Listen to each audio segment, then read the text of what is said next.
అయ్యో భగవంతురా, మళ్ళీ ఇది వచ్చిందేంటి? ఏంటి ఏమైందే? రోడ్లో పట్టుకుని కొట్టాడక్క.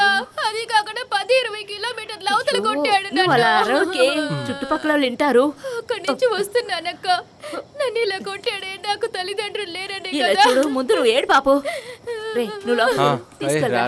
నువ్వు ఇలా అరుస్తూ ఏడ్చావంటే చుట్టుపక్కల అందరూ వింటారు.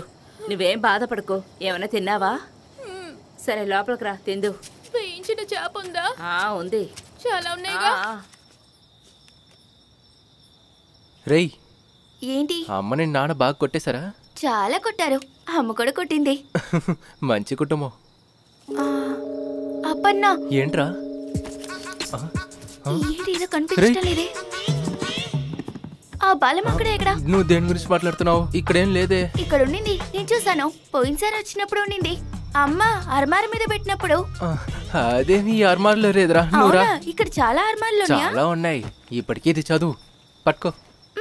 అయితే నువ్వు కూడా చదువు. నేను పడుకొని అలాగే వింటాను. చదువు. చదవరా. పేరొచ్చి ఆదిత్య.